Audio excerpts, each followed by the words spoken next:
Hello, and welcome back to another show of Prematch Muti. Ladies and gentlemen, we have the usual here today. We've got Mosa Sesela, aka the Tooth Fairy, he supports the blue side of London.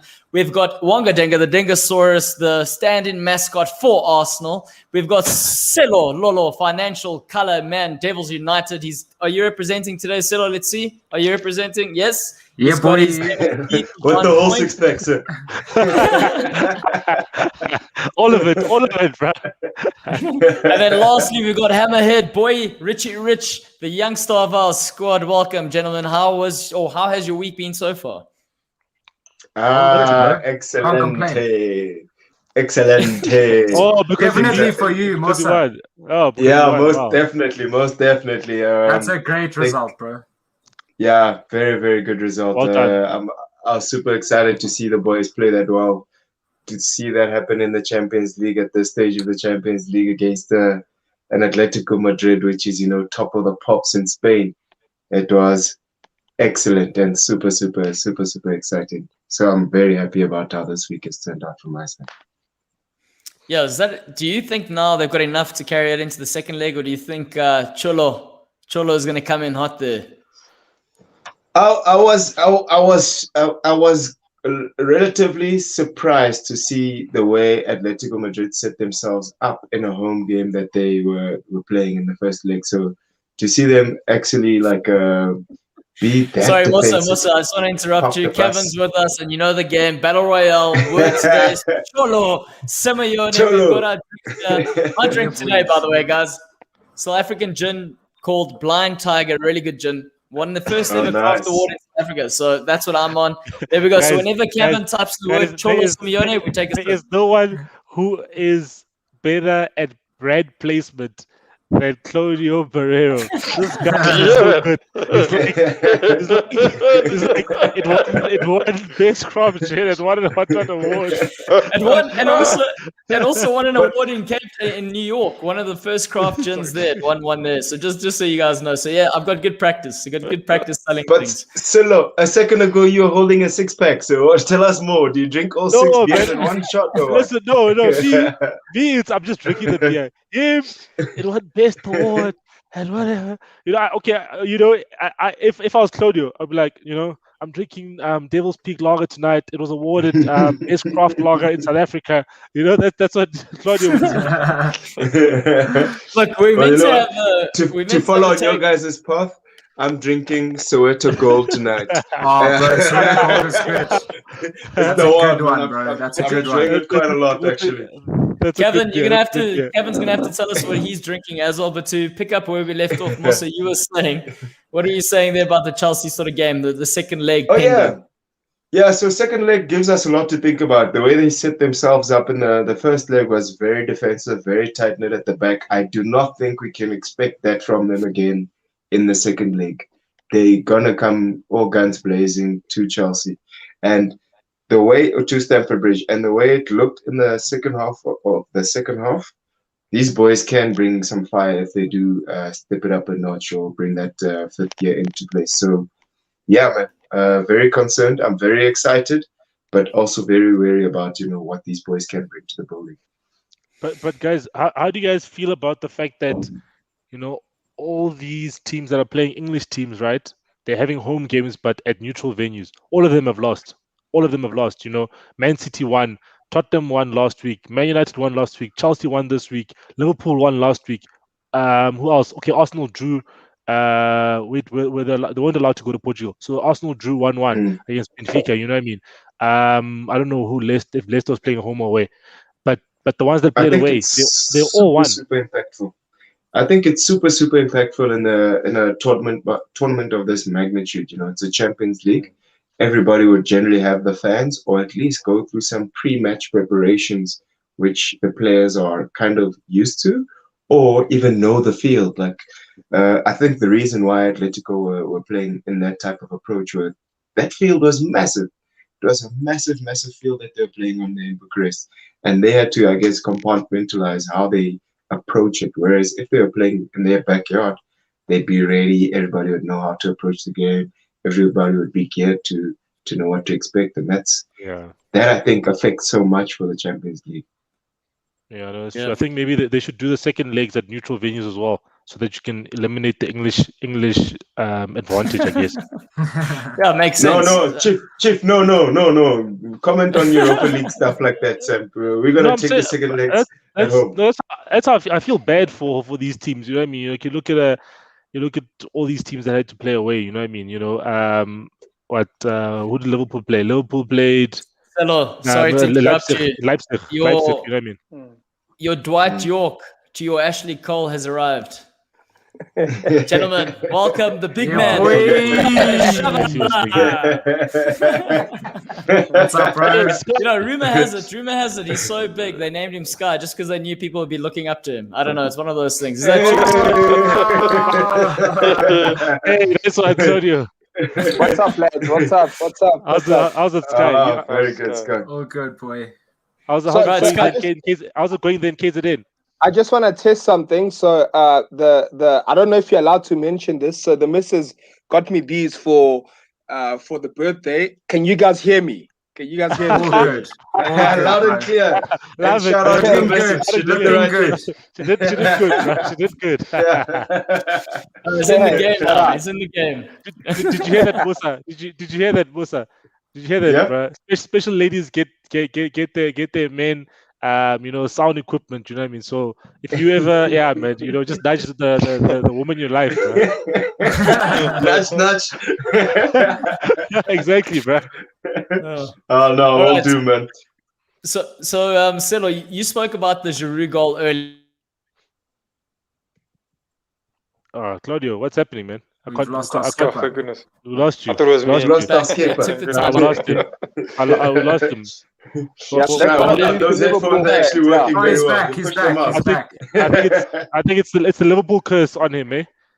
Hey, it's Yeah. bad form, guys. It's running through. It's just carrying through to the show. Yeah. Okay. What I was saying was the I think Giroud goal a good we have case? to ask your missus to get you some data, maybe, or some good network. He's like it, eh? You know what? guys? No pressure. I'm That's running with quality the guys, external thing. Mosa. That's It's actually quality, hers. It's hers. Yeah. So I am actually running off her data. It's because I know she's doing other things. All right. Okay. Back to football, guys. VAR. Was that the best instance we've seen VAR play out this season with the Giroud goal? Yeah. I think it was. It's just unfortunate they don't do it like the Premier League, because the Premier League shows you every angle. They show you every single thing that's happening. Like, you know what I mean? But whereas in Europe you just see the ref doing this. Which sucks, Waiting. because everyone's just like, flip, like, what's going on? What are they looking at? That just looks like it went off mount. You know what I mean? Everyone is just saying that, no, that's offside. Would have been a great goal. Oh, unlucky for Giroud, whatever. But the ref's just like, so it would have been nice when in the Premier League you see them doing the action and there will be some form of a replay. In Europe, guys, there's no replays, guys. I always feel like sometimes VAR doesn't work for offsides, because you'll see a person is ruled offside. There's no like line drawn. I've seen it once, probably a line being drawn. But I'm okay with that. Yeah. I'm okay with the line being drawn. That line pisses me off. Yeah, I Otherwise, agreed. they just say offside, onside, and they play on. You know what I mean? But that sucked that the referee was just doing that. But was a great instance of VAR working correctly, because it did look like Mount touched it, but in the end, the defender, I think it was Hermoso, is the person who actually kicked it. Yeah. I'm not It was convinced. most definitely the most exciting one for me. Yeah, sorry, Rich, go ahead. You're not convinced, yeah? I'm not convinced. I saw both angles, and when I first saw it, I couldn't believe they gave the goal, right? Because when they showed it and they slowed it down, I was like, he's a good meter and a half offside. And then when they showed it from the other angle, it did look like, potentially the defender got the touch. But I mean, I can't say 110% sure that was the case. So look, at the end of the day, Chelsea won. I'm happy for you, Mosa, but I wasn't convinced by that decision. I must be honest. It could have gone either way. But, obviously they saw something, and fair play to them for sticking with their guts and just going for it. Because from my side, I wasn't sure. I wasn't sure. But obviously they've got the angles. They can slow it down. We don't get to see everything they get to see. But I mean, you're not complaining, hey, Mosa? You're not complaining, bro. And Not you know at what? all. Not one instance. You know what? That was another instance of Giroud showing why he's class, and he is one of the most underrated strikers. And I'll say this to my grave: that man is disrespected. I'm telling you now. Even when he was playing at Arsenal, I remember many people and many Arsenal fans as well that I spoke to. The only person that agreed with me was really my cousin. Is that I felt at Arsenal you've seen many of the good goals Arsenal has scored. Giroud's getting like the final touch on those goals, and then there was that scorpion kick he scored as well, very good in the air.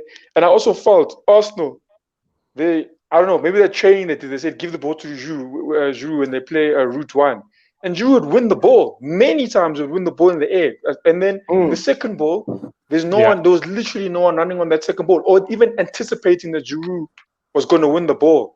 And now definitely he wouldn't work with Arteta. I don't think Arteta would be able to. But the funny thing is that Arsenal gave Chelsea Giroud and Chelsea gave Arsenal Willian. Great business. I don't know. William. That is sabotage, Oaks. That is sabotage. What is William doing? I even forgot about him, genuinely. I'm not even joking with you. I kid you not.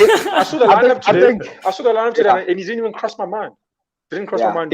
If William is not playing Europa, then there's trouble there. But I just want to go back to the Giroud goal. So I didn't see it, but my housemate was telling me, "Oh my word, you have to see the Giroud goal."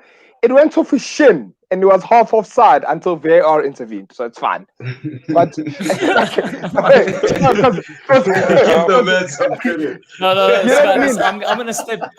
gonna step in here, guys. I said before the show, I had a role to play in this goal being scored. Yeah. Now let me go into the depths of how and why. So yeah, it might have come off his shin, Sky.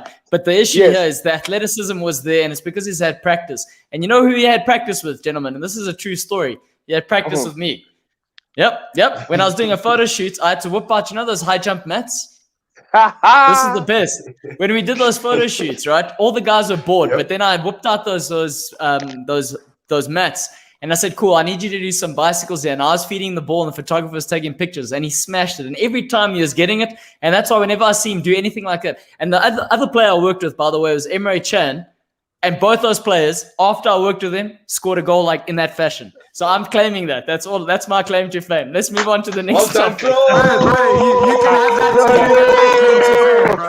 You can have that claim to fame. Liverpool aren't giving you much at the moment, so I'll give you that, bro. I'll give you that. Thank you. I'll take it. Thank you, Rich. That's too kind. You should go teach guys. Bobby Firmino something.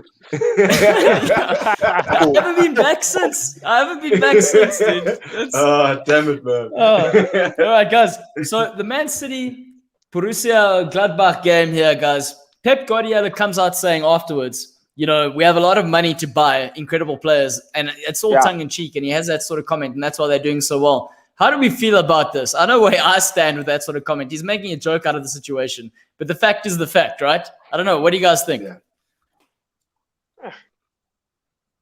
You know what? I think the first thing that you must commend him on is obviously the 19 wins in a row. I think that's huge. That's big for them. But then again, you look at Borussia Mönchengladbach. If you listen to Ilkay Gundogan talking during the week, they've been great. They've been what?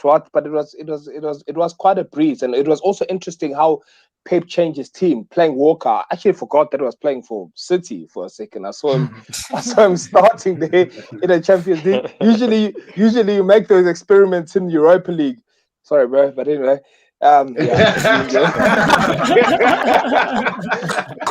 guy's playing too much. I thought for me, I heard these comments this morning, and I played some of the stuff in my sports bulletin and stuff. But for me, the 19 wins in a row, and with those kind of changes he made, playing Borussia Mönchengladbach, it was quite big for them. I think the question for City is that now they'll probably breeze through the last 16.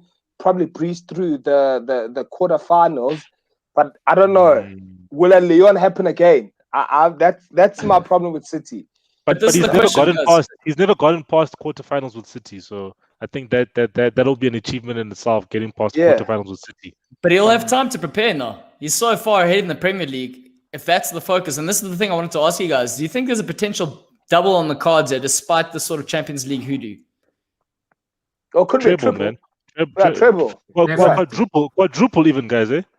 Because then they what's his Carabao? Carabao, yeah. Carabao. But that one's going to Mourinho, boy. That thing changes names Never. every single year, man. So one day it's League Cup, one day it's Colin Cup, one day it's Worthington Cup. It was Worthington Cup back in the day. So Carabao. Whoever the It could be a sponsor, one day quadruple, it man. could be Goalloungetv Cup as well, dude. One day if we sponsor that, you never know. That's our vision. yeah, that's the long-term goal. So you guys reckon it could be a quadruple? You reckon he can do this? Hey man, I think he just needs to get to semi-finals first, man. That's the Yeah. first thing, because he's never gotten there with City. If he gets there, then he can. But you know him; he's a tinker man in the Champions League. He overthinks things. Next thing you know, he'll be playing a semi-final, and all of a sudden, Aguero starting at number 9, and then you've got like just weird formations and everything. Whereas Aguero hasn't really been playing much. You know, Yeah. maybe at that time he would have been playing, but you know, play your players. You know what I mean? Play your Gundogan's, play your Bernardo's, your Mahrez off the bench if he has to come off, or start him, Foden, whatever. The guys that are playing, your Cancelo's, next thing Cancelo's not starting anymore. You know what I mean? So play those guys. You know, and that's what will get you through. Because man, there's other tough teams, man. At the end of the day as well, if PSG, when they get Neymar back, PSG is also scintillating. You know what I mean? They've got a great defense. Bayern Munich, you know what they can do as well. I think those are the two other teams that I can see going to the semi-finals. The Spanish teams, I'm not sure about. What about that other English team? That's all in blue. I'm not sure about it as well. I'm not too sure. There's only the smaller team in London. The smaller team in London. The smaller The second best team in London. The second best team in London. Everything's flying, eh? Oh, man. Guys, It was quite so something interesting to watch Cancelo yesterday. Oh yeah, Cancelo. We might as well talk about the Cancelo thing, because Cancelo right now is a big player for them. Yeah, you talk about like Pep tinkering and giving people like Cancelo, the option and the opportunity to just go out and just roam in the midfield. Yeah, that must be super exciting for a player like that, you know, knowing that there's players like De Bruyne, there's players like Gundogan in that same squad, and there's players that have that capacity and have done it before, and he's been given that mantle to do it. That must be super, and he's then proving the goods, you know. Yeah. With the balls. Yeah, but it's taken him a while to get into the side, because when he joined, you know, they weren't playing him, and I always thought it was. Firstly, I thought it was strange that Juventus sold him, because when I watched Juventus play, I always went, "Just this guy's a hell of a player." I didn't even know he was Portuguese at the time, and then I was like, "Holy shit, he's Portuguese!" Like, where's this guy coming in the national side? Which, by the way, guys, if we're talking Euro recap, that's something I've never seen from a Portuguese perspective. I was actually having this conversation with my mother the other day, because my mother and I, that's what we talk about, and my dad. You guys heard the betting conversation I had with my dad. But the thing is, I'm talking and I'm going, the amount of Portuguese players that are currently on the top of their game across the board in Europe, it's actually frightening. I don't even know what to expect for the Euros, guys. Yeah, it is exciting for you guys. Wolves are struggling, so I don't expect much. So. Klaus, if you can win the Euros with Eder, with Eder as your striker, then you've got every chance now, bro. No, exactly. That's the thing where I'm worried, because it's not managing expectations now. I'm worrying, does Ronaldo start for that side or not? Because we've got other players that can do the job. Or does he come does he have a role to play? He has to start, bro. He has to start. Come on, bro. Ronaldo. Come on. But you take him off. Do you play him full 90 minutes though? He'll set the coach if needs be, champ. Yeah, man. So front three must be João Felix, Bernardo, and Ronaldo. Yeah. Okay. Yeah, his position not questionable. You only think about it when he says, "I'm retired, done." Yeah, Jota off the bench and Pedro Neto. Yeah. Listen, look. There we go, Sky. This is a hell of a recruit, boy. This is it. There we go. Yeah. Hey, let's go, Sky. I was like, where's Sky going, guys? I was like, is this guy getting a jacket? Is this guy feeling cold or something? You know, no, he's picking out the Portuguese Yes, shirts. man. See, but this is why I don't know how Rich found Sky or Sky found Rich. I don't know, but you see, there was just something telling me this is the right guy. Now I know. Yeah. Listen. Rich found me, and then I gave him Lingard. So Lingard. So I mean, you know. Bro, you can stay, bro. You can stay. Guys, I want to talk about the Spurs game where they won 4-0, but mainly talk about the whole thing of Mourinho coming out saying Alli is back. I mean, he scores a bicycle kick, he assists another 2 goals, and it's almost like, I don't know if Mourinho's desperate after playing him or he's humbled him. Is it time that we start seeing this player shine again? Yeah, this time, man. He's such a good player, man. Oh. Like, yo, it is time to shine again, man. You know. You know what it is though. The whole Dele Alli thing reminds me of the if you watch the Spurs documentary on I think it's Amazon. Amazon. All or Nothing on Amazon, and then you look at where Ndombele was. You know, it feels like another Ndombele story where you saw the behind the scenes stuff. Obviously, we're not gonna see the stuff now because even when Dele Alli came on last week against West Ham and the week before, I was like, oh my word, okay, so he's actually even trusting him into the Premier League games. I mean, the goal was great. Where I see him playing in the Premier League, I don't know, but it does sound like a typical Mourinho story where he's like, okay, well, I put him on the sidelines a bit. Look at the guy now, and he's looking great. Dele Alli is looking great, and I also posed a question when he didn't do the move to PSG in January, because there was a lot of talk about PSG and him going away on loan, and that didn't happen.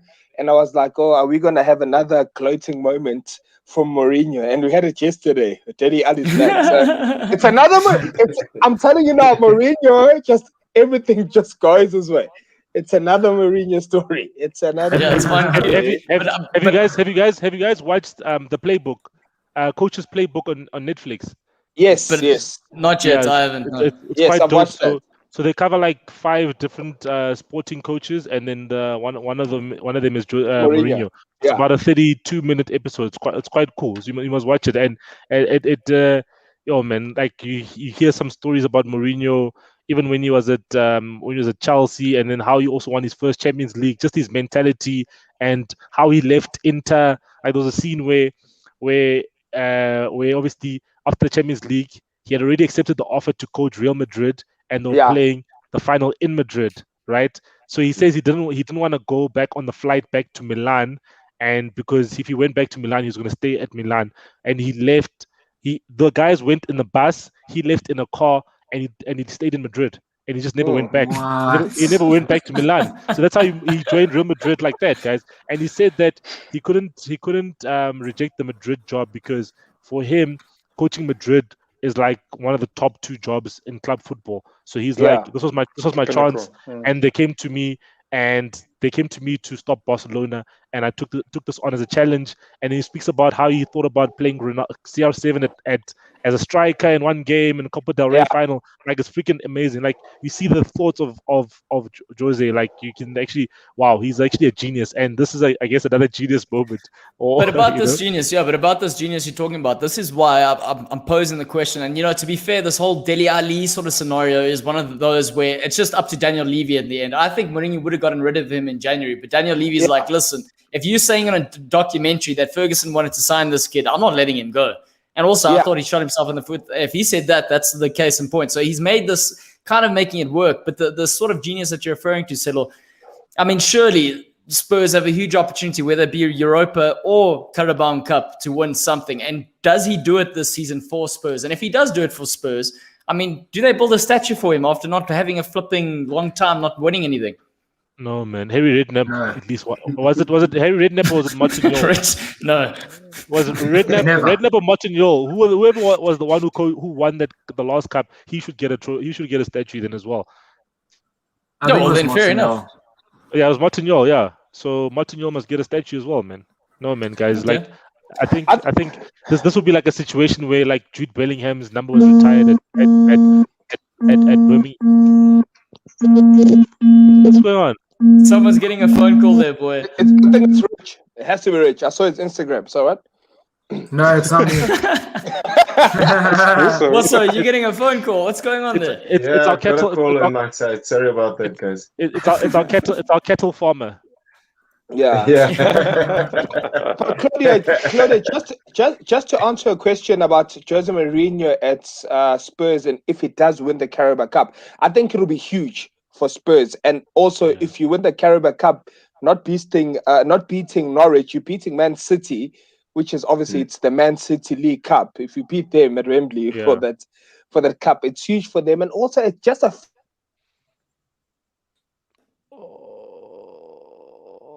What's happening, President Sky? Damn, he was making such a good point. He was in free He was making flow. such a good point, man. He can bring that back. He can bring that back. Yeah. But you know, the interesting thing I saw about the League Cup, guys, is that in the last, I think, probably like 10 years, it is probably, Man City or Jose Mourinho has won the League Cup. I think probably 8 out of the last 9 or 10 years, I think it is. So Jose Mourinho or Man City. So it's literally because Jose won it with Chelsea, Jose won it with United, and then obviously, and then I think So the final has always had Man City or Jose in it in the last like 8 years. Yeah, finish your point, Sky.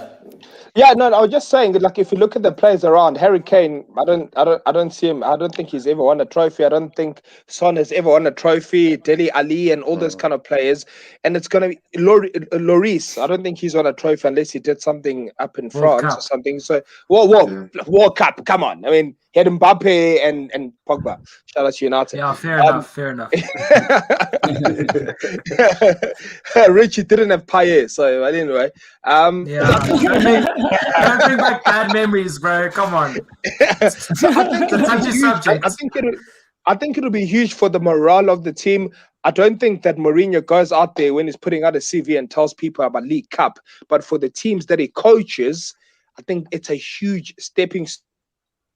That finally we have a cup and we can work on from there. But yeah, the Dele Alli thing is gonna be very interesting because I feel like Dele Alli is knocking on the door, but once again, it is Jose Mourinho. Never know. Yep. Yeah, I think it's also exciting for Tottenham. You know, it gives them a lot more prospects going forward. Yes. This season, we've watched them give a lot of possession away to other teams and let players like Harry Kane drop a little bit deeper to support the Sons of the world. And now, if Dele Alli does come into the mix, he can actually make side by side in Ndombele. There's a lot of options that they can create for themselves going forward, and that's quite exciting for Tottenham. It could give them more prospects to actually win games convincingly. Yeah, I wouldn't be surprised if he starts on the weekend. They're playing Burnley, Sky's favorite team.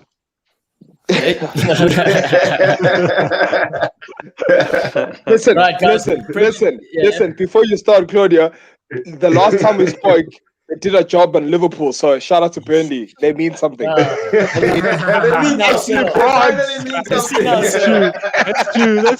So between the two of you, who's Dwight York and who's Andy Cole? Yeah, I'm not sure, but you guys are assisting each other. That's actually a poor time to be on a show with two United guys. Prolific striking partnership, man. Yeah. Okay, but Premier League fixtures, guys, talking about getting excited, talking about the weekend, the focus. We're going to start with the big game, the Man City game, or big game for Rich anyway. Man City game versus West Ham. I mean, West Ham pushing for Europe here. And can they be the one that stops City? That's the question. Rich, what do you think? Look, you know what? It's a game where, as well as we're playing, honestly, I don't expect us to get anything from the game just because of the, rampant force City have been this season where they've just been blowing teams away left, right, and center. So for me, I think it's actually a nice game to play because we have nothing to lose. We're going to the Etihad, these guys are on a 19-game winning streak.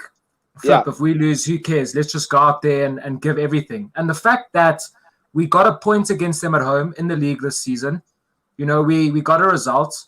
There's a chance. But as I said earlier, I'm not expecting us to get anything from this game, but we can just go out there, give our all. Chuck Jailings in there. He'd love to get one over on City. So who knows? It'll be an interesting watch. But let's be honest, City are an absolute machine at the moment, and it's going to take a lot to stop them. Yeah, but how do they stop them? Yeah. Oh, sorry. Go ahead, Wonga. Yeah, I think if West Ham does beat City, I think it'll be from their set pieces.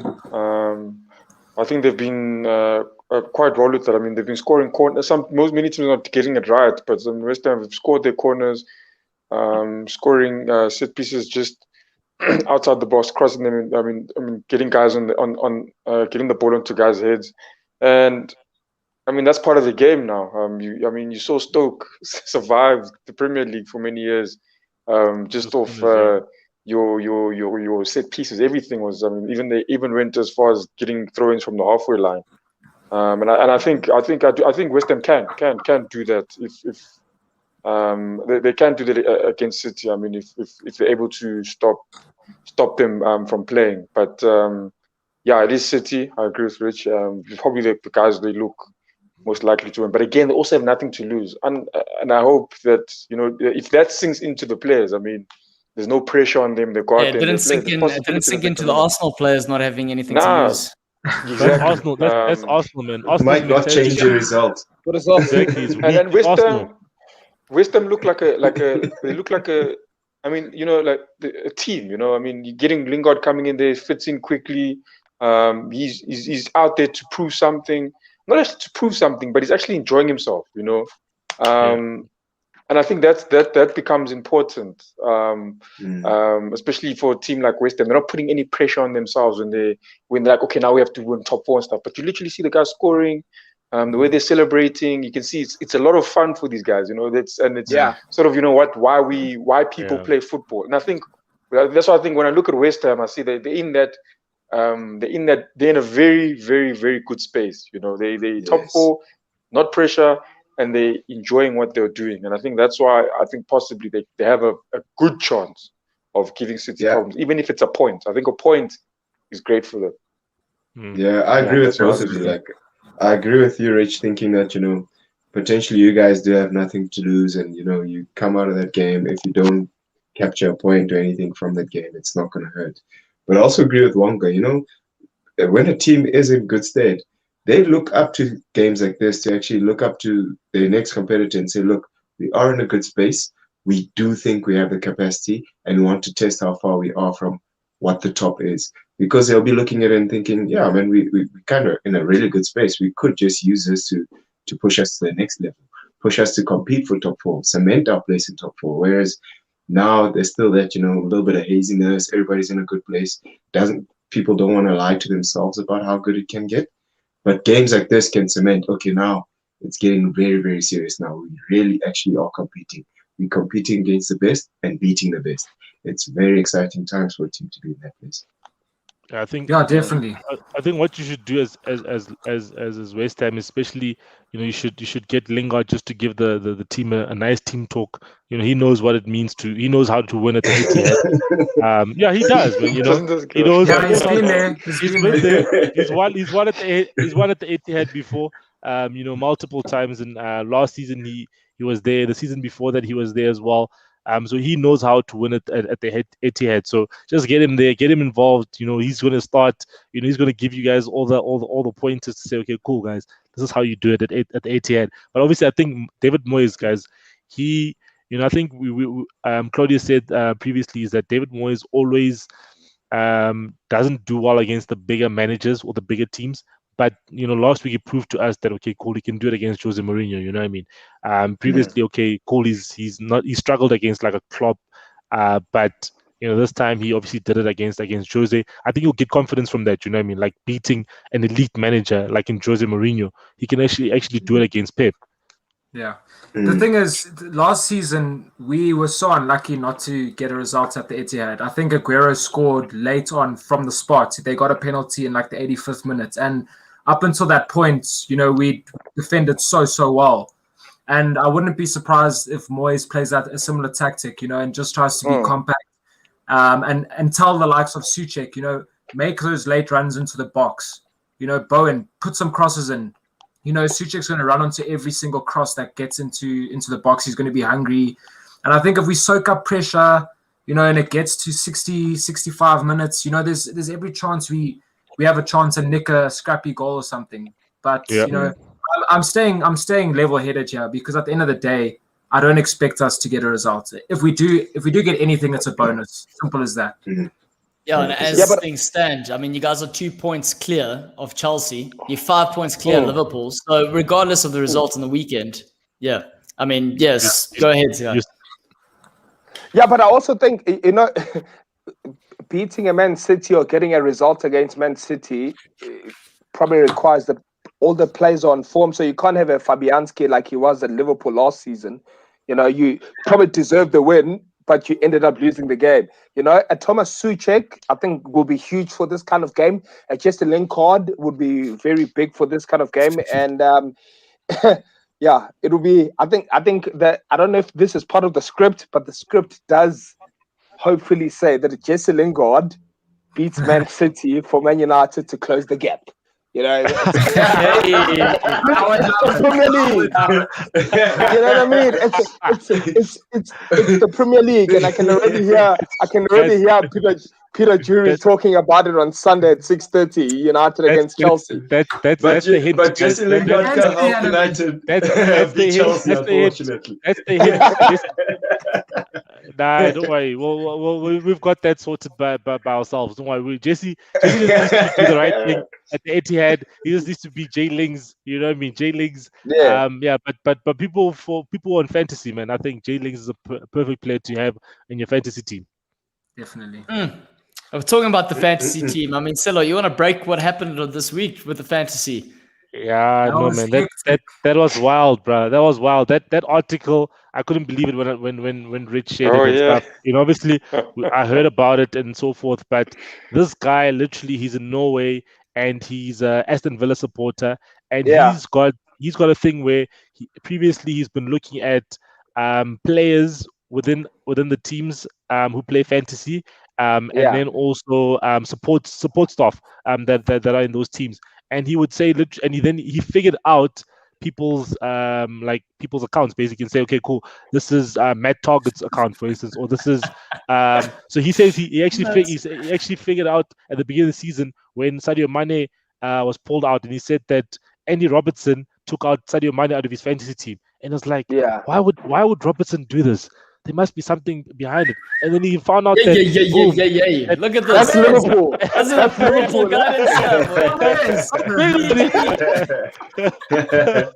What's going on here? He's trying to. Is this like he probably did it on purpose? Probably like. Yeah, it's Richard's mate. It's Richard's mate. James is a Liverpool fan. He's been through a lot, Oaks. Just give him a break. Shame, man. Shame. But yeah.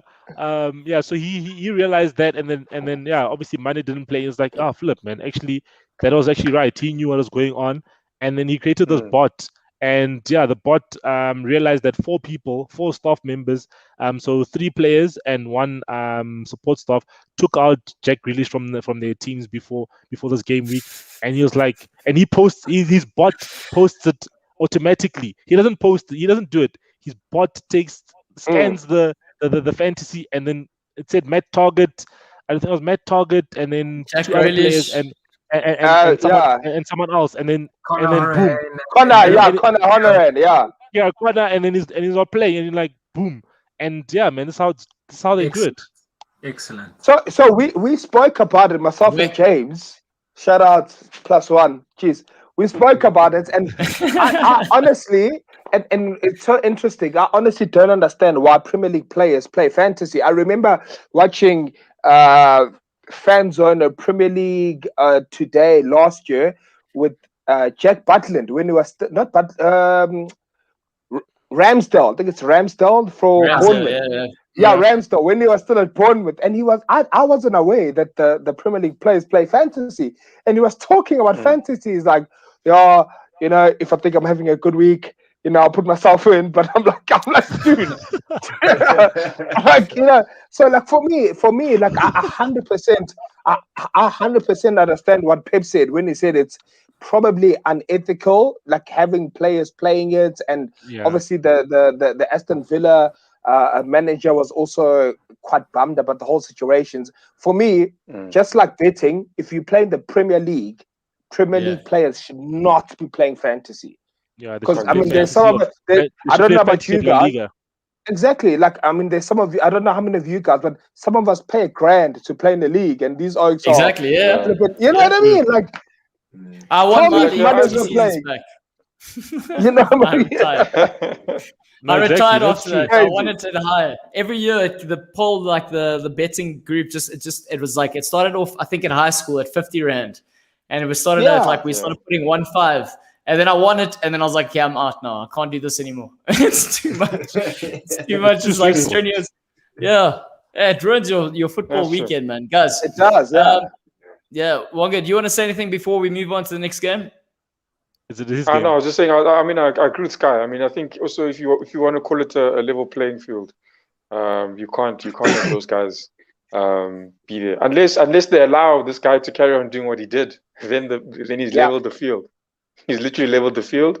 So I don't see anything wrong in terms of what he's done. Yeah, because Aston Villa didn't want Leicester City to know that Jack Grealish wasn't going to be playing.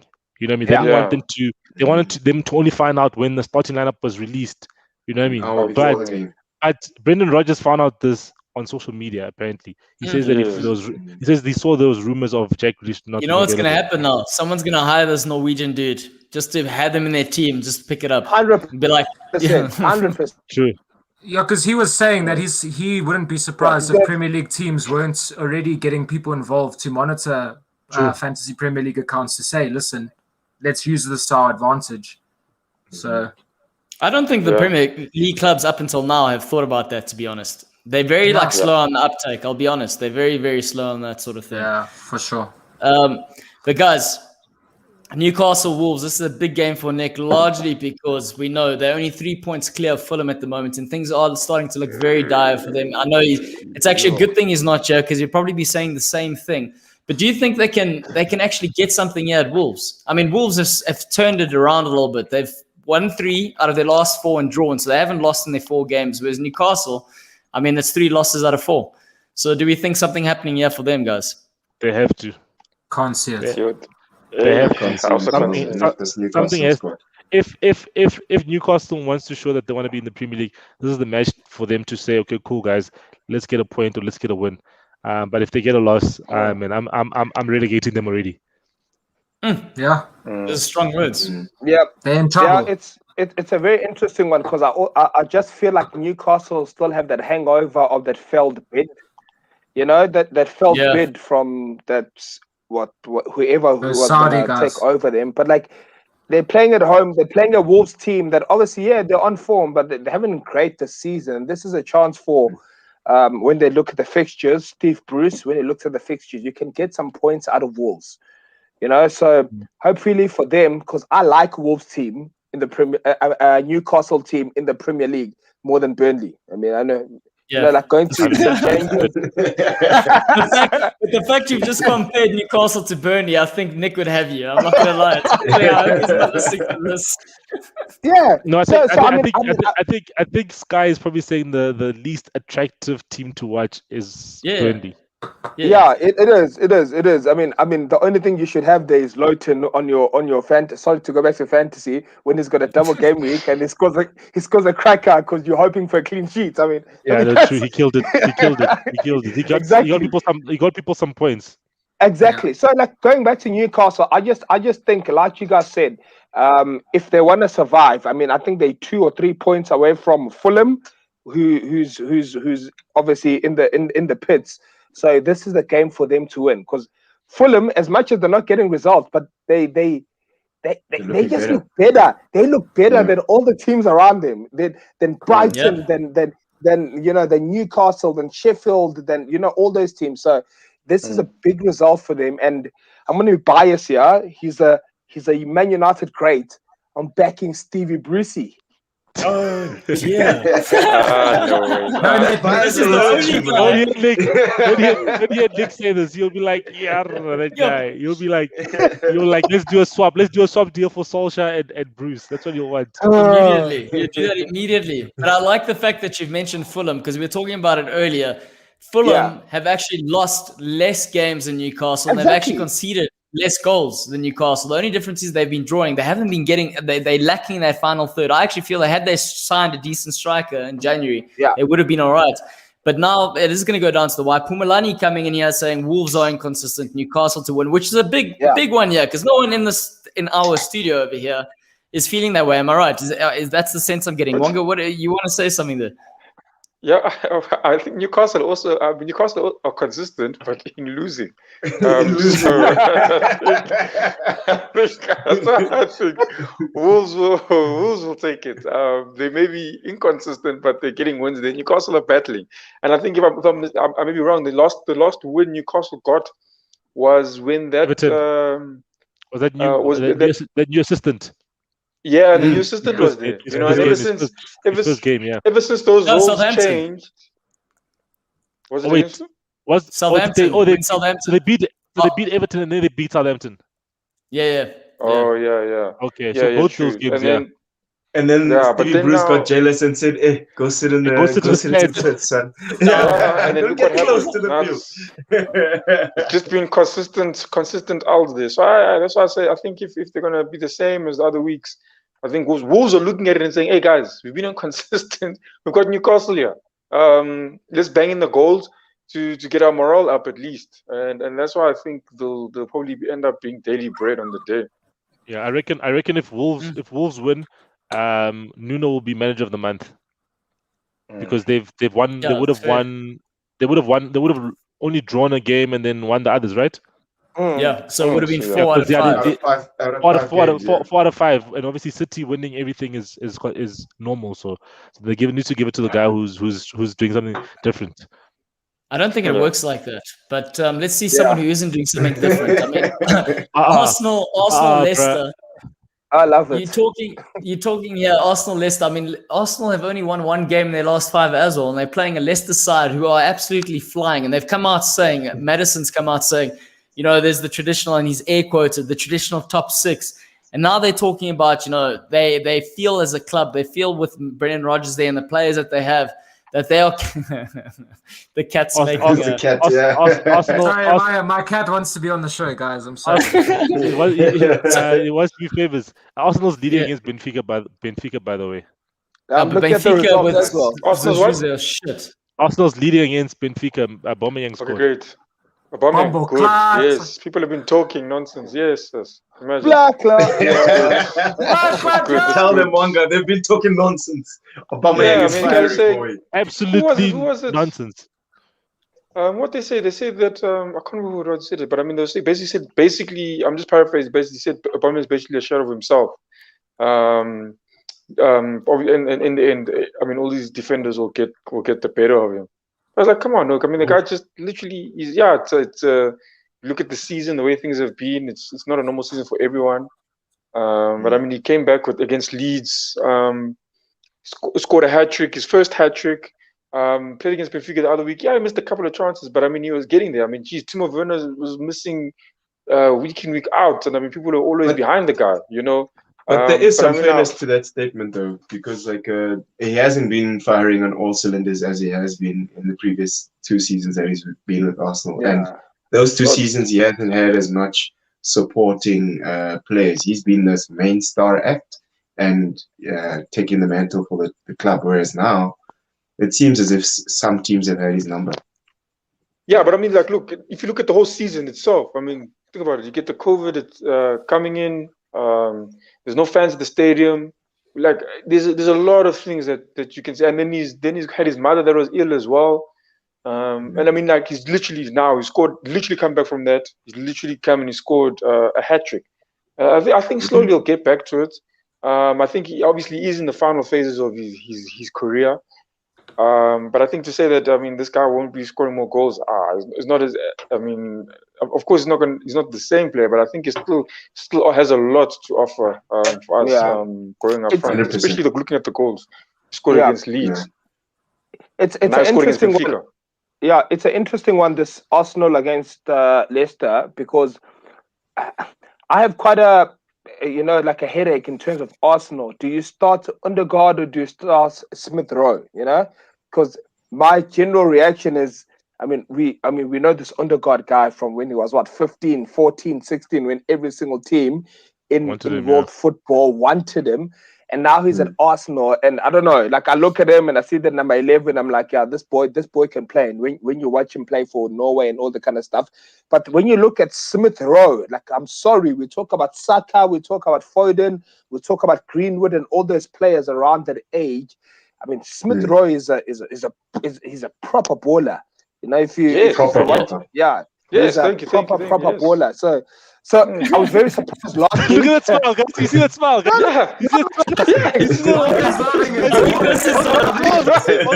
Sky, if we're in the same room, Wonga would be kissing and hugging you hard.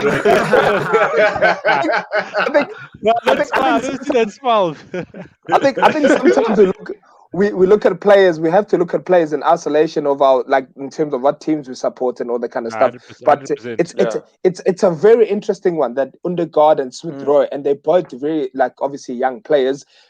Is Maddison playing? I don't know. If Maddison plays, Leicester a totally different side. You know, so I'm not sure about that. But if I had to make a prediction here, got a Harvey Barnes there who's absolutely hot at the moment. Guys, Harvey Barnes, I feel for him because guys, he's doing so well this season there. But he's one of those players who might just not make the England squad because England are so stacked on the wide areas. You know, you've got Sterling, Rashford, Sancho, you got Callum Hudson-Odoi, you got Foden, you got Grealish who can also play out wide. You just got so many players who can play out wide. Yeah. And you look at Harvey Barnes, like, yes, I think maybe Harvey Barnes, he's a hard worker.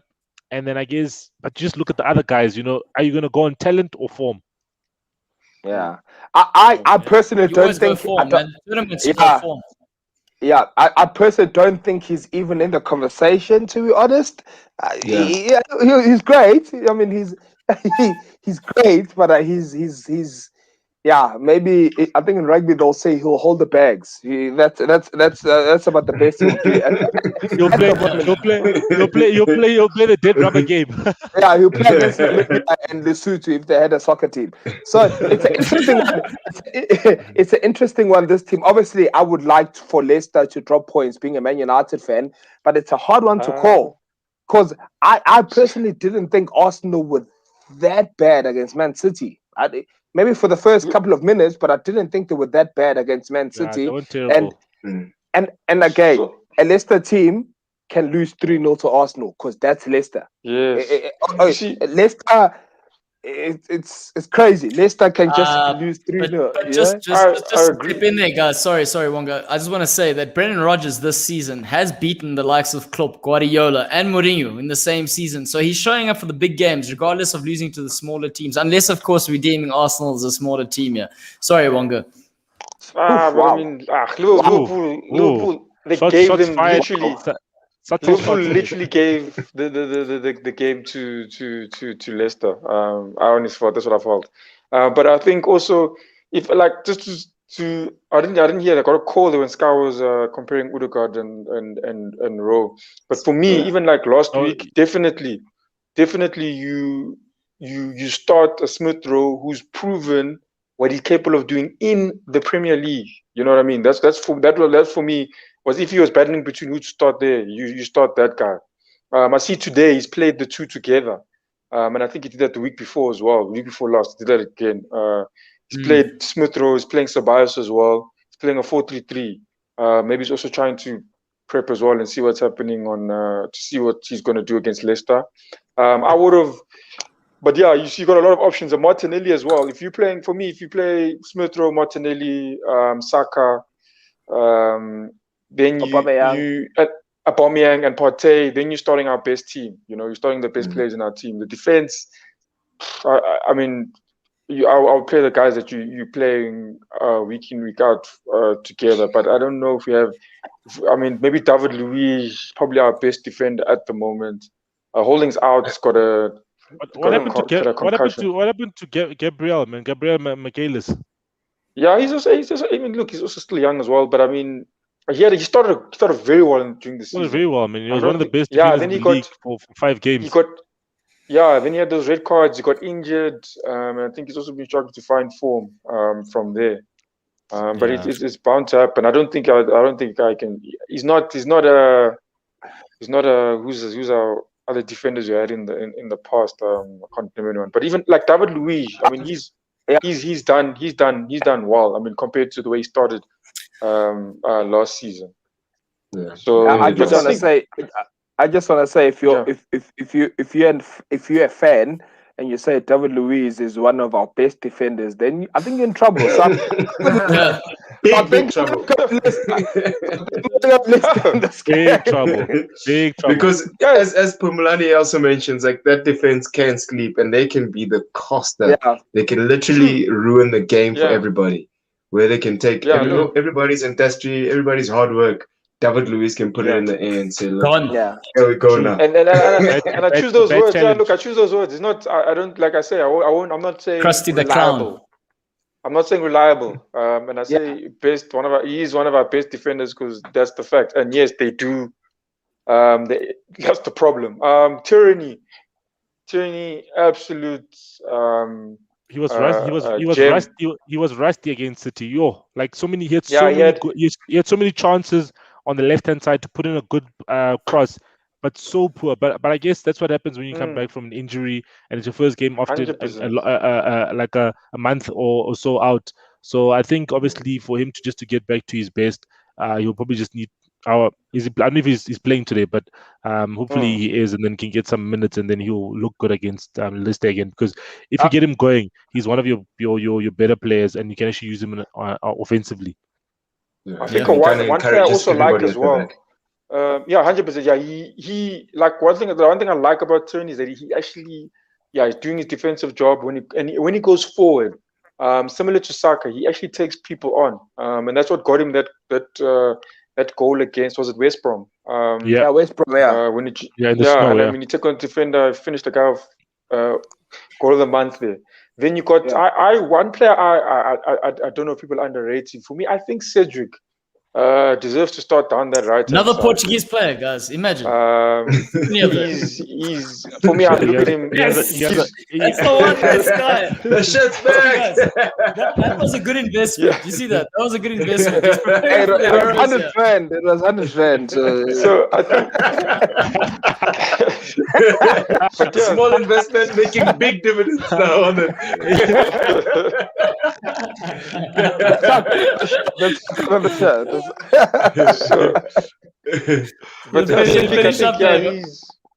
Cedric, he's done. When I watch him play, I think going forward, even when he's defending, he's quick. He gives you that kind of energy, the same energy that Tierney gives you on the left hand side. At times, Bellerin, I don't be too critical of him, but at times I don't know what it is. I mean, just like sometimes I feel like when we need him to play, he's just off, and you just feel like you can see when you're not going to get something out of him, you're not going to get it. I think there's a limitation there. I think there's like a top side, and then Bellerin's just underneath it. I don't think he's ever going to reach that sort of, like, he's a decent player, but he's not not the player you want if you want to be winning the league, personally speaking. Yes, I agree with you, Claudio, and I think it's.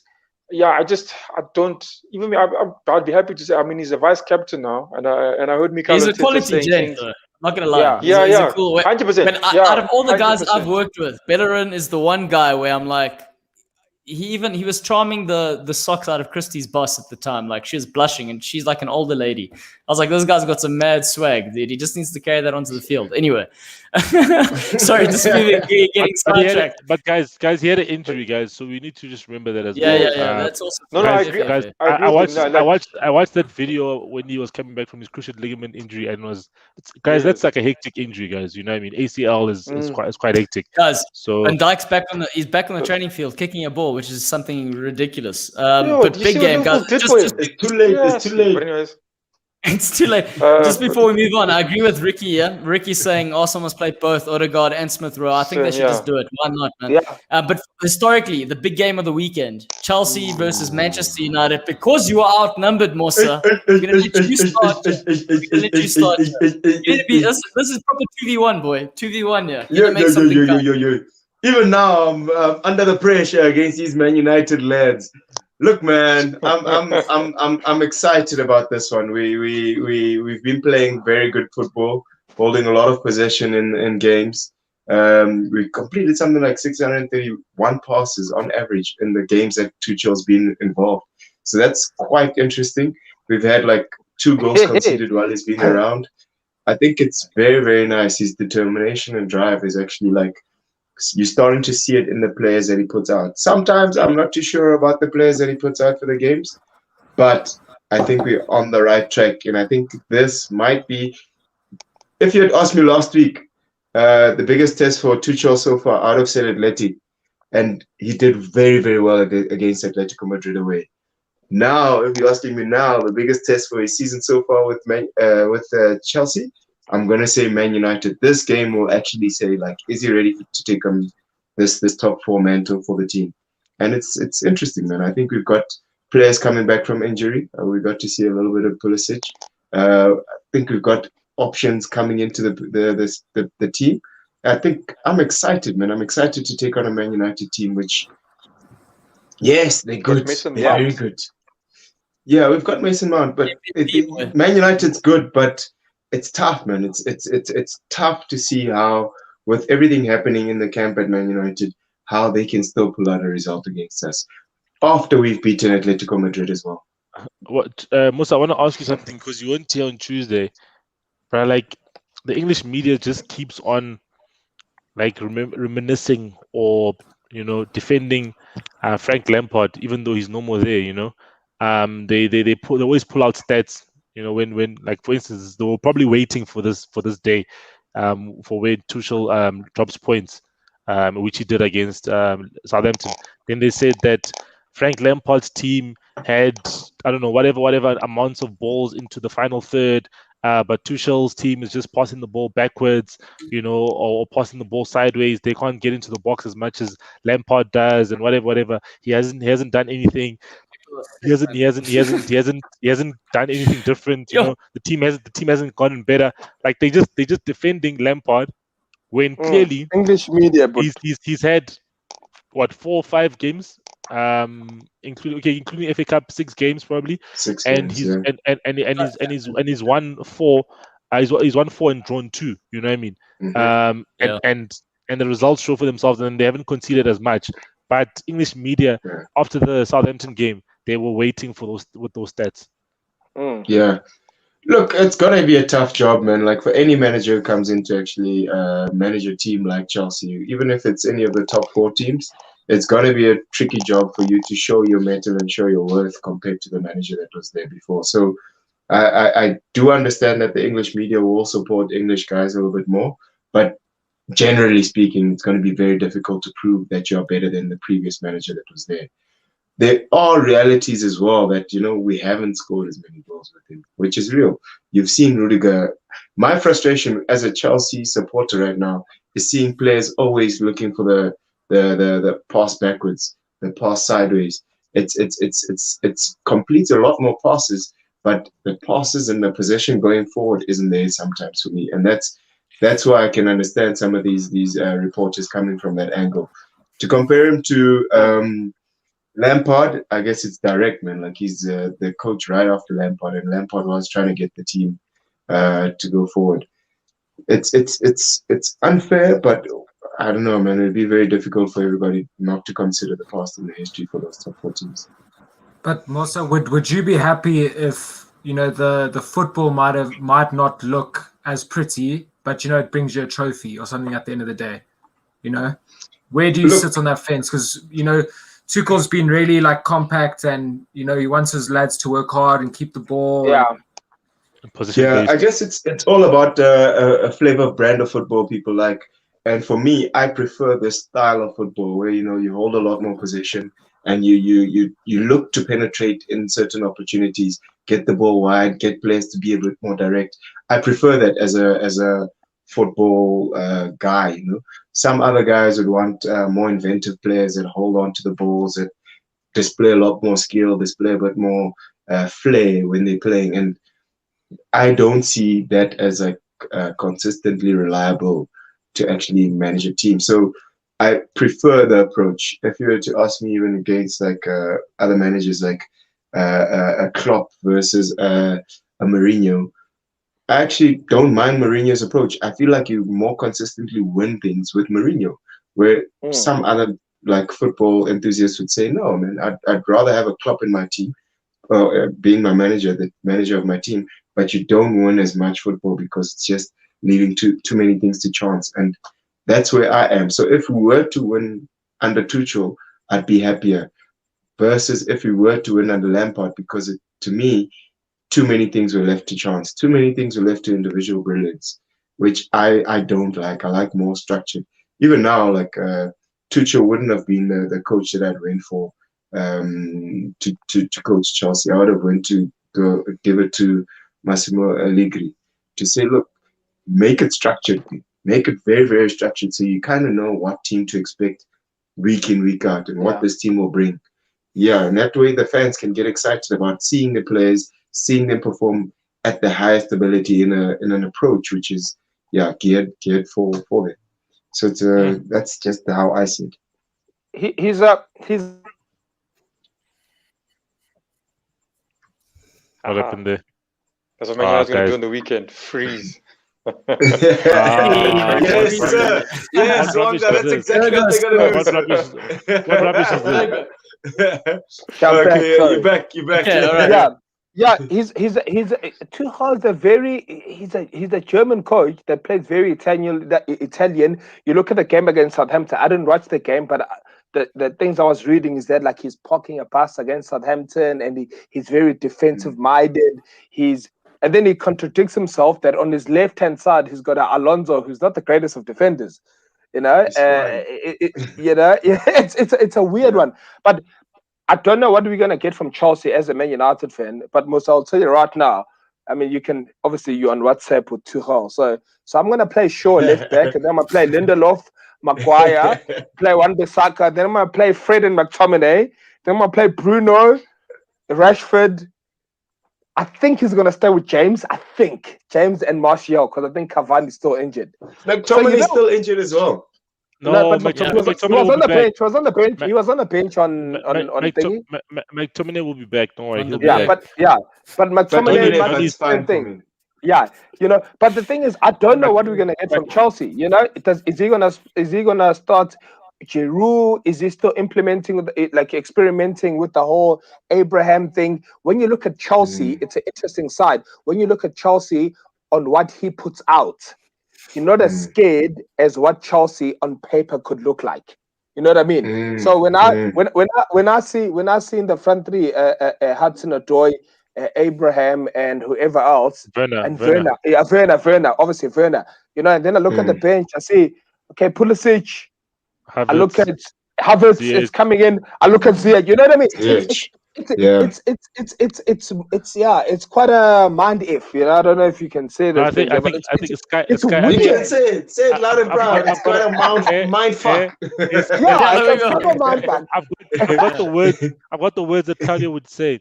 You know, it's like you're making an amazing dinner dish. You know what I mean? You've got all the ingredients, and you've got the steak, you've got the mushroom for a mushroom sauce, you've got, you know, the potatoes there and everything, and you're just like, what am I doing here? You've got a pork belly there, and you're just like, what am I gonna make? What am I gonna make? And then you end up making a hake. Something bland, just something just to eat. You know, we had the best cut of meat. You know, a ribeye and a pork belly, and you just make a hake. Something nutritious, Jim. You know, not a king. Nothing wrong with egg. Not a king. Yeah. But the way I look at it, man, it is interesting, as you mentioned, Sky, to see players like Ziyech actually on the bench. To see players like Havertz actually not getting a chance, as you'd expect. You know, there's those German connections. There's players that have played in Europe that, you know, they've proved their worth, and they're not getting the chance. The likes of Mount, Hudson-Odoi, and them are getting more of an opportunity. Even James Reese is now sometimes playing right wing fullback, whatever the position he is that he's playing him in. Yeah. And it's interesting that sometimes happens. But it's also nice to see that he's using a lot more width from that type of squad. You know, guys like Ashbalakweta are now getting up the field. Marcos Alonso, he's not good. He's not that great defensively, but he's up there. He's adding more numbers when they actually have to push up the field, which is it's good. It's good, and he gives us a lot of shape in terms of how things work out. What I just don't want is to see a Kepa. If we see Kepa at the back there, then I'm worried. Oh, don't worry. Because, yeah, man, Guys, you must really so say he's number one. Mosa, you've spoken about your Chelsea here. I'm curious. This is the one show we've got two United guys, and they're being so patient as to letting you talk about this Chelsea thing. Guys, I want to hear your opinion in terms of how you think this game's going to play out. You've mentioned the starting lineup there. Sello, what do you think is going to happen? No, man, I always have to give Sky the opportunity to rep the team. You know what I mean? I think you know, I don't want to overwhelm Musa. You know, I don't want to show him the playbook of what's going to be happening on the weekend. You know what I mean? You know,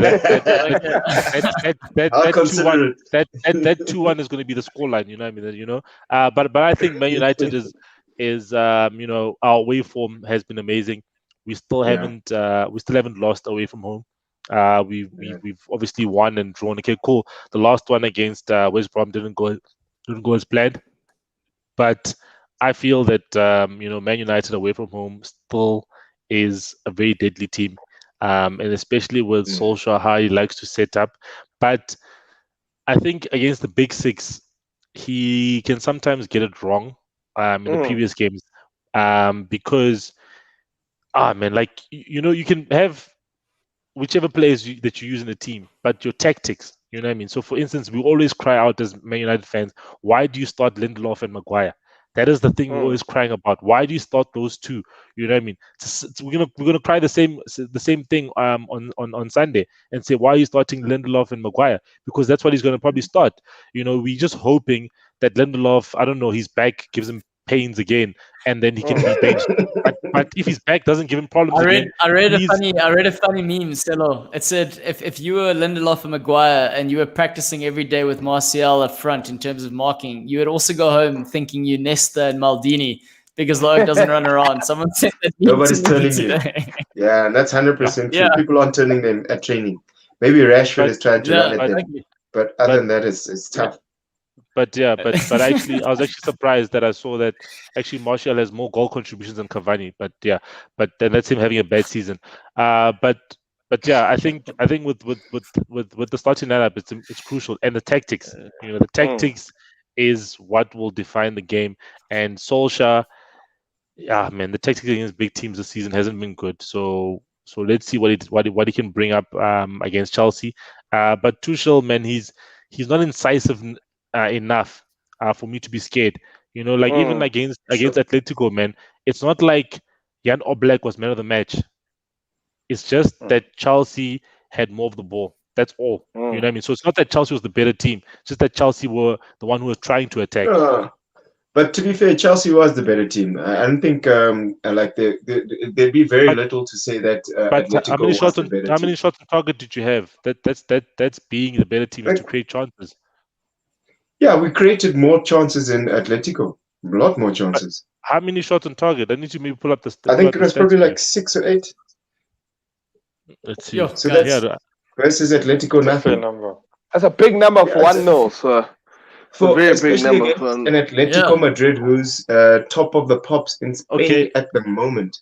Okay, no, at least you had 5 shots on target at least. Okay, but you created one big chance, and Atletico created one big chance. Fair, that's one way of looking at it. But even like to say that I could just shoot from the halfway and it's a shot on target. But no, guys, because one big chance, one big chance. Oh, sorry, we have to talk about Liverpool. We've still got to give our predictions.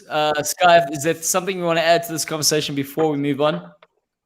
Yeah, you know what's interesting though, and it just shows how times have changed and all that kind of stuff. If I look at both teams, because I do get accused of being biased when I'm on radio every morning. But if I look at both teams, I'm very biased towards Man United, and I don't talk about Liverpool when they win, but we'll talk about that for another episode. So when I look at both teams, the only winner I see in terms of players, the only proper match winner I see is a Bruno Fernandes, whether it's a penalty whether it's a free kick or whether it's creating a chance. I think the closest Chelsea player that comes there is probably a Mason Mount.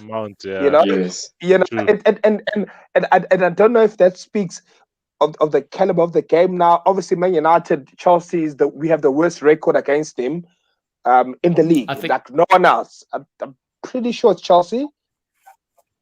Of the big teams. Oh Out no, of yeah, the big team. of every team actually. Yeah, you're right. Yeah, But, yeah, in they don't Chelsea, team you know, and then the contradicting part of that is that we probably have the best away record in Europe. You know, so Yeah. you look at that and you put the 2 and 2 together.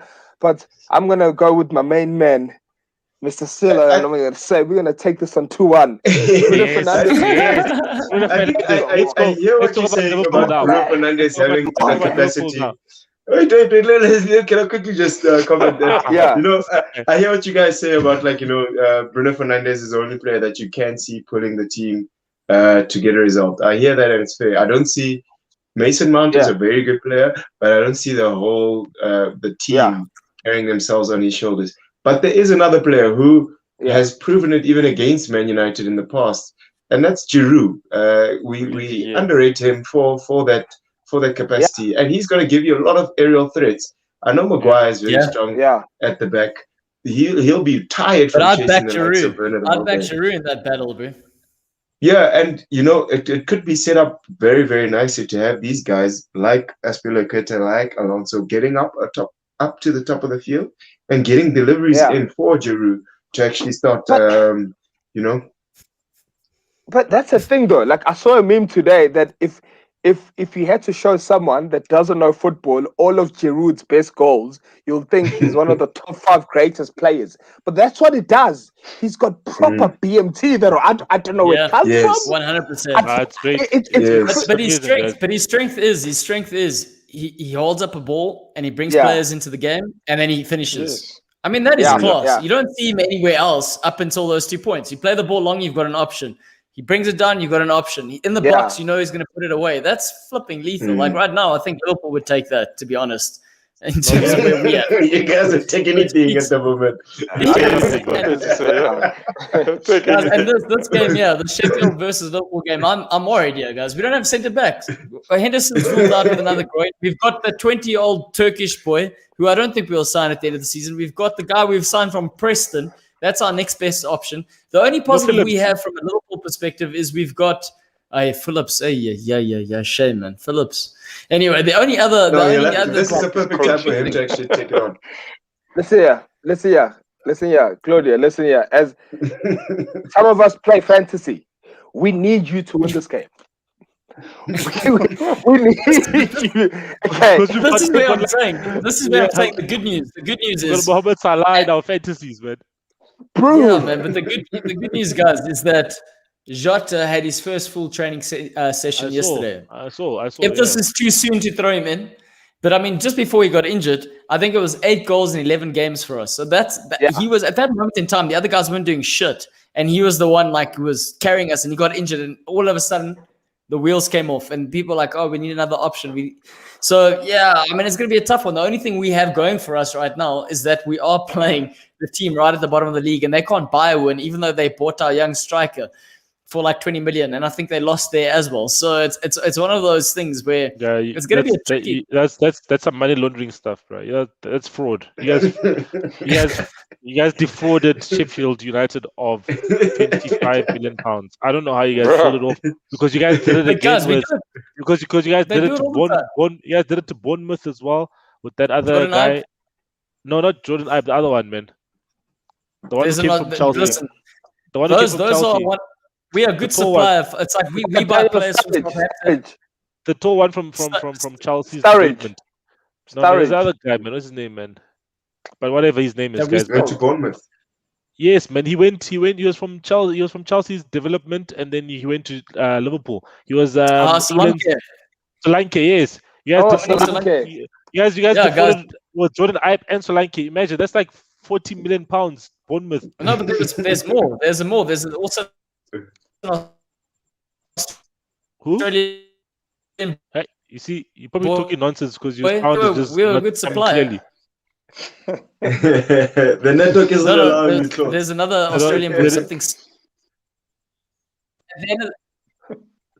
Guys. Yeah, guys. It's, here's the thing, though. The last 4 games, we've been saying Liverpool to win. I just want to say it's 1-1 at Benfica Arsenal. Just want to say. Yeah, just letting you know both sides. Quit sleeping again. Just relax. We win it. Was it a David Luiz on goal? Is he on? He is on. Ne? Is he on? Yeah, he is on. He is on. Yeah, we win it. All right, guys. Let's Claudio, you back there? Yeah, let's go to the betting corner. Yeah. Okay, no, I'm back. We're gonna go to the betting corner where we give our predictions. We're gonna start with Sello, or let's start with Mosa, Sky, Sello, Wonga, and then we're gonna end off with me. And that's the first game we're gonna give our predictions on is the Man City West Ham game. Let's hear it. Man City West Ham. You know, I'd love for West Ham to create an upset during this game, but Man City are just way too good. They're juggernaut at this point in time, and something powerful is gonna have to stop them. So I see them winning this one 2-0. Cool.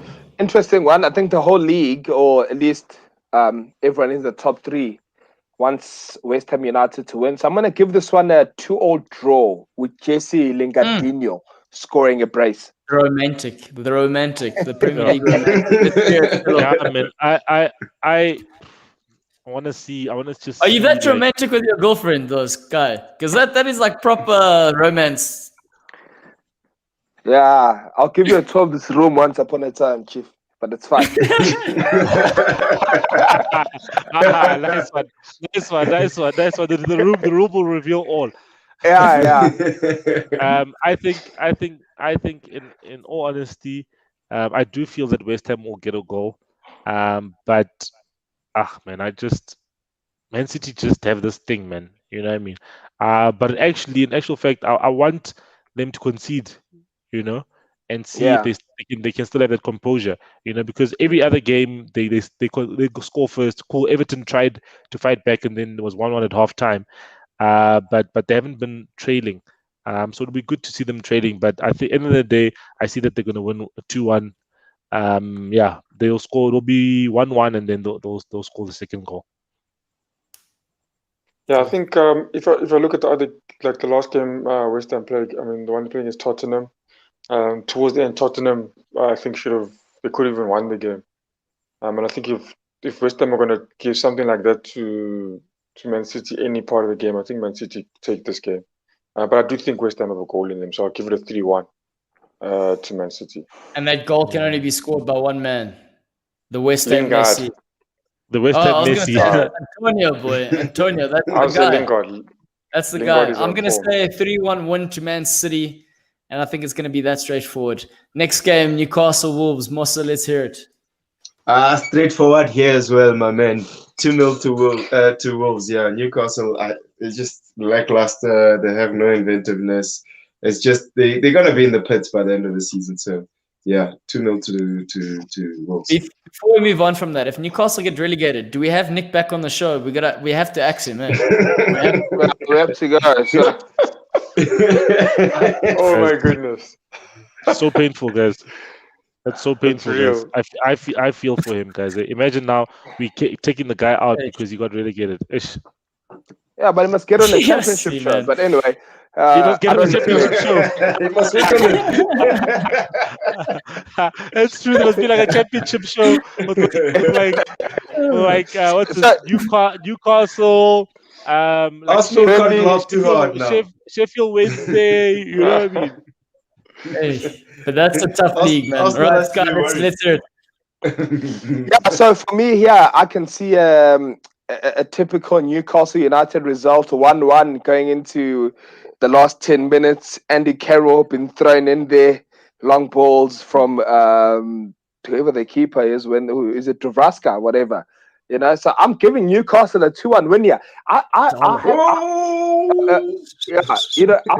don't think Wolves are as threatening without Jimenez than they are with William Jose or when they bring on that 18-year-old from the bench. Neto, yeah, Podence, yeah, but I just think when it's tough and rough and like we say in Durban from the bluff, I don't think we'll survive. So I'll give it to Newcastle United. Tough So and I'll rough give on it the to bluff. Newcastle United. 2-1 Newcastle. Cool. Jeez, that's a big one. Yeah. Sello?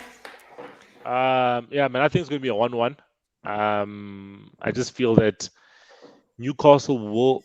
They have elements, guys. They've got Almiron, they've got Saint Maximin, and if against a team whose defense is okay, not the best in the world, I feel that they can actually get a goal.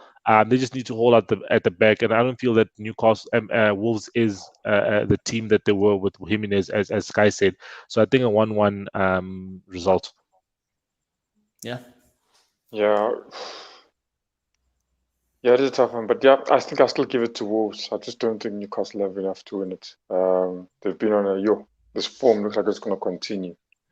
I give it 2-1 to Wolves. Jeez, I'm on board with Sello here. I was also going to say 1-1, largely because when we're looking at Wolves, just put this in perspective, guys. Wolves have conceded as many goals as Fulham have, 32 goals. Oh wow! Right? Yeah, so they're leaky. Roy Patricio, he's getting old, man. These guys, they're not as well organized as what they were previously. Losing But a couple also, of. But Claudia, didn't they also change their system a bit and play 4 at the back sometimes?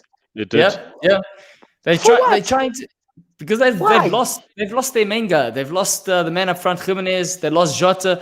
I think you're also starting to see the significance of what Jota was doing for a team like that, by the way, guys. Yeah. And you're seeing it for Liverpool. But anyway, so I'm also going to go with a 1-1 draw there just for a Newcastle sort of point. But I think Fulham are going to be... It's quite sad that you can see the significance that he also cost for Liverpool. Eh? It's like quite telling as well. Yeah, it says a lot about the player. That's what I'm saying. But like you'd expect him to get to a bigger team, and then if he's missing, it doesn't matter. And he should now be a smaller quite exactly component. the same.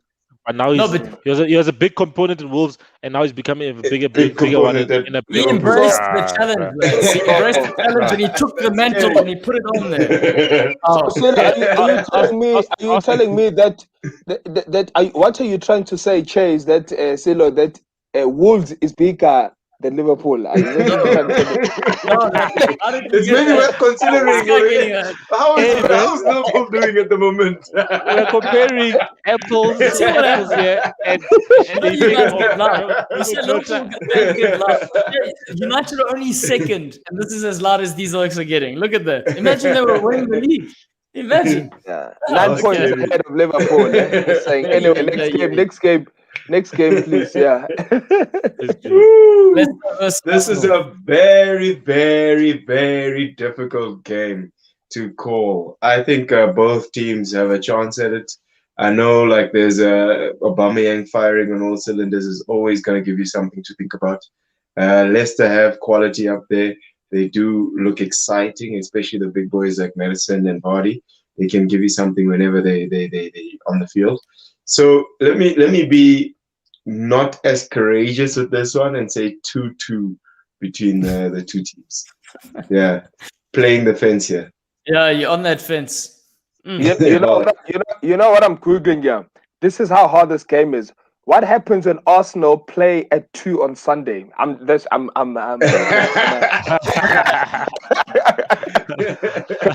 It doesn't have a result. Listen. If I think Madison is a doubt, he's not playing tonight as well, so that's a massive blow for Leicester. Arsenal look good against City, except for those first 2 minutes. I won't lie to you; they look very good. As long as William stays away from the field, I'm giving this one to the Gunners as 3-1. Yo. The mighty corners. Sure. Hang on here. I mean, Sky. Sello. I've gone quiet, guys. I think with the Gunners, yeah, man, they won't lose this. Yeah, we can hear you, Claudio. You heard your hello. The Gunners won't lose this game, but I'm not sure if they'll win it. So I'm gonna give it a draw, a score draw. So either a 1-1 or a 2-2. Yeah, so you'll take your pick, Wonga, if it's a 1-1 or a 2-2. Conditional. Is there any conditions this time, Sello?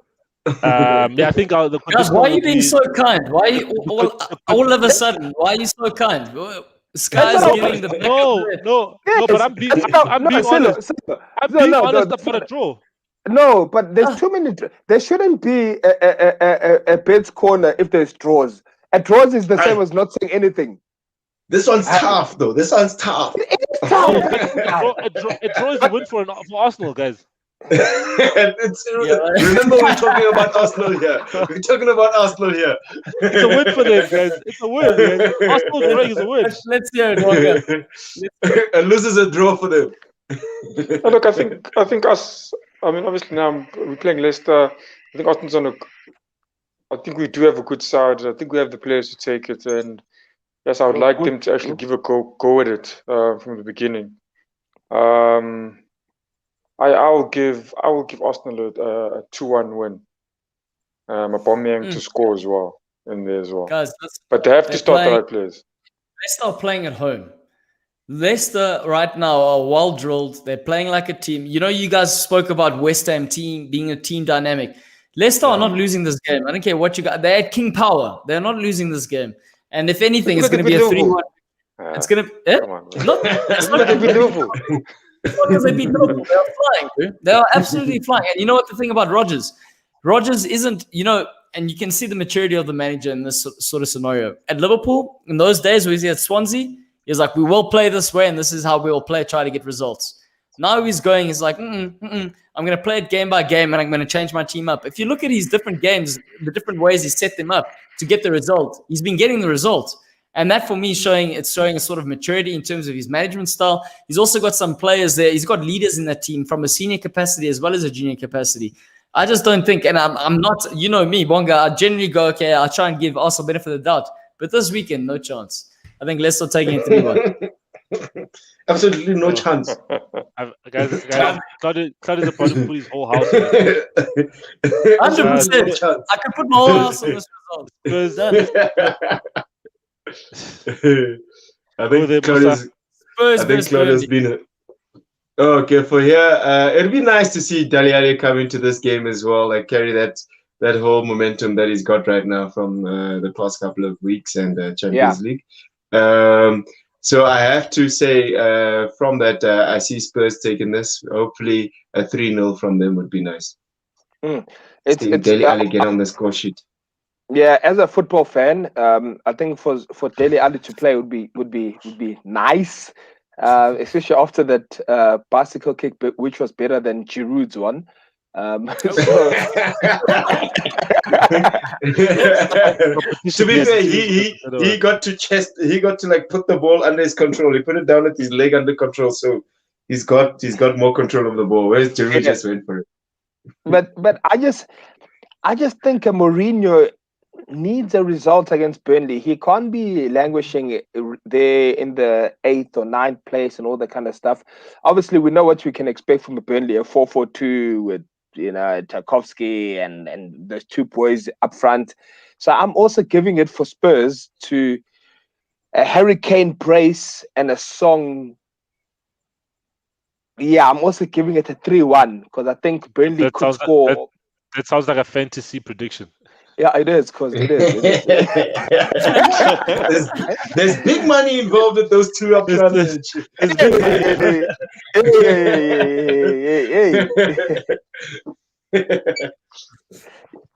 I think it's gonna be I think the Spurs are gonna win. But I think Spurs will concede because their defending from set pieces has been quite poor, man. And Maurice does not claim anything there. Yeah. He's one of the worst goalkeepers this season. So I think it's going to be a 2-1 victory to Spurs. Look, the Spurs scored 4. Midweek, and I think midweek, and I think now they had it's from they had a good end to the game they lost on the weekend.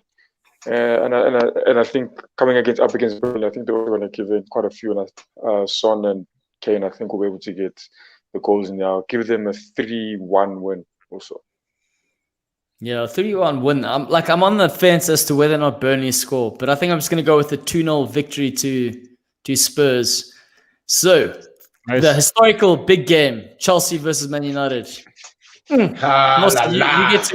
get to put the stake in the ground with this one first, my friend. The stake is in the ground, sir. These 3 points are staying in Stamford Bridge. These 3 points are here for Stamford Bridge, gents. I know you guys have had great away form, but we're not going to allow you to have, because if you guys do actually get a result from this, let's say a draw or win, you're going to actually match our away form record in the Premier League. So we're not going to allow that. It's too close. It's too close. So we're going to punish you guys 3-1. You might get a goal from Rashford, but we'll have a lot more firepower on the day. Oh, this guy is confident. Punish. I don't know where it's from. They haven't even scored 3 goals in a game since Tuchel took over, so I don't know where he's got the 3 goals we're from. We're meeting Man United now. We're punished now. I don't even know where those goals come from. I don't know who scores for them even. Okay, so for my prediction, I'm gonna do a show and tell. So I'm gonna. So this is Chelsea, and we're gonna chow. You're gonna chow them or what? Yeah, so this is when gonna get chowed them also. That's what Sky. We're gonna chow them. We're gonna chow them. I don't know the score, but we're gonna chow them. You'll see by the time Sunday arrives, that thing is gonna be empty, bitch. Do you want some? Yeah, boy. Yeah, please, give me something. Okay, let me take something. This one going to Chelsea. We're gonna chow them.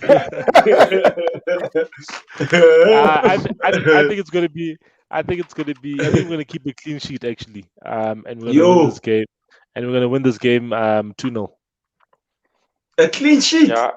Yep. I agree with Jason there. I think a draw's in the cards. If it's not 1-1, then since Jason hit it 1-1, I'll say 0-0, 0-0. Yeah, man. As soon as I saw Jason put that up, I was also, and similar to you, Wonga, I was like, not 1-1 maybe, because we also know, let's look at Ole Gola, in the big games, he doesn't like going for it really. He's very conservative. Yeah. He'd rather deny his guys from scoring than him going to score. So that's one thing we've got to consider. Man United are second on the... Yeah, it doesn't. And they are second on the log. And for him, realistically, he's not challenging for the title. But if he can finish second, he'll take that. So I think it's going to be a tough one for Chelsea to break them down. And if they're passing sideways, like you mentioned earlier, Mosa, it's going to be tricky. So I think a 0-0 is possibly on the cards because, again, like Sello was saying, I don't know. Unless Giroud starts, I don't know where a goal's going to come from. So I'm going to say 0-0. Benfica scored a second goal, 2 away goals for Benfica. Forza Benfica!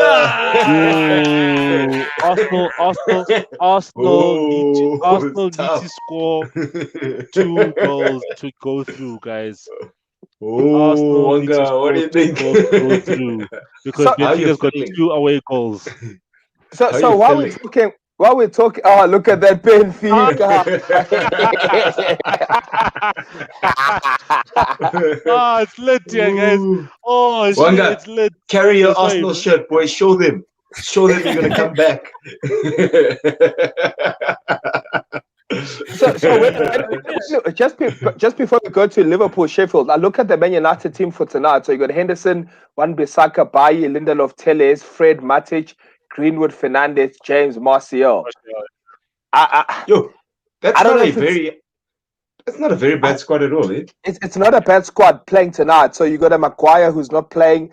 Scott obviously can play. He's probably on the bench. We have what? No, he's not. Scott's not on the bench today. Oh, he's not on the bench. I think we have 3 goalkeepers on the bench. That's how few we have now. Yeah, so I think Scott actually went to just get some measurements for his pockets, how he's gonna pocket Mason Mount. I think they just went to measure his pockets. Yeah, so that's I think he's not sure. Okay. Yo, that's interesting. I was expecting him to, like Man United went into this tie with a 4-0 advantage. I was expecting a lot of youngsters, man. Oh, but that's the problem with Solskjaer, is that Solskjaer is very poor at utilizing his squad. But they did. There's 3 youngsters on the bench. So Galbraith, Shoretire, and Diallo on the bench. So I think they'll play in the second half definitely. So you can make 5 subs. So they'll play second half. Maybe first half, make sure it's still 0-0, and then let the kids come on. I think Solskjaer just wants to. I don't know. Be Solskjaer. Those players should be resting. Players that are currently playing at the moment should be resting. It's a big game on Sunday. They shouldn't be. Mosa can send the facts. You can send the facts through to Alli saying they needed to be. Yeah, hard. Yeah. They should have been resting much harder. The Sheffield versus Liverpool game. Let's hear it. Sheffield, Liverpool. Liverpool should take this one easy 2-0. You know what, you guys? You've been saying that for the last 4 weeks. I'm just putting that out there. Hey, and then you make me believe it as well. That's the worst part. It's nice to watch your heart broken. Yeah, so this is when fantasy conflicts with your heart. So the heart wants Liverpool to lose, but fantasy wants Salah to do some damage. So I'm going for 4-0 here for Liverpool Football Club. Never walk alone, apparently. Jason's here for the end. I'm gonna give Liverpool the win, but I'm gonna give Sheffield a goal. I think Liverpool win 3-1. I think they need to wake up again in the league, and a team like Sheffield is the best team to play against. Because they've basically not playing for anything. They're gonna get relegated. You know, we all know they're gonna get relegated. So I think let's give Liverpool 3 goals. Let's try and get Salah a goal, 1 goal at least from Salah and an assist. Then we're happy on fantasy. Yeah, I agree. I think Liverpool are going to run all over them. But I think, they Sheffield can score based on past events. So, I'll give it a 3-1 to Liverpool. Yeah, guys, for the last 4 weeks, I've been like, no, surely Liverpool aren't going to do something. And then you guys say these things and I go, Liverpool are going to win. And then I watch the game and then they don't win. And then I start getting pissed off because I knew it. My football mind was saying no, but my heart was saying yes. Anyway, no. So, but in this sort of scenario, the only thing we got going for us is Sheffield's bottom of the log. They've also got a leaky defense at the back. We just have no one at the back either, so we will concede. So let's go 2-1 victory. I agree with Jason. Jason's a sound man when he comes to his predictions, guys. Claude, if your football mind is telling you to be worried about facing Sheffield, champ, it's going to be a long, hard work. Look, it's a combination. It's a combination of my football mind and then also saying, you know how Sky is a romantic when it comes to the Premier League, hoping Lingard does something. I also understand the romanticism of maybe, Ryan Brewster coming on for Sheffield, not scoring the whole season, but this is the one he'll score against Liverpool. It's one of those. And then he celebrates. That'll be the icing on the cake, even if my prediction is wrong. I love it. Right, gentlemen, thank you very much for the evening, for the chats. Final words before we go. No, nothing. Thanks, Sky, for joining us again. It's always good to have you on the show. And yeah, man, I think Werner will just have another blank on his score sheet again this weekend. As we are going to beat this weekend, you guys can chow, but as we are going to beat this weekend. Thank you very much, Sky, for joining us, but we're going to beat us. Sorry, Sky, no final words after that. No final words. No, I have a lot of things to say, but I feel like becoming Stephen Compella and saying in the olden days. But anyway, as Shekins here would say. Yeah, you know what? I think it's nice to be back here and getting in touch with all you oaks, but most of my men, hey, I'm sorry, bro, but I think the South African proverb says the poppers will dance on Sunday.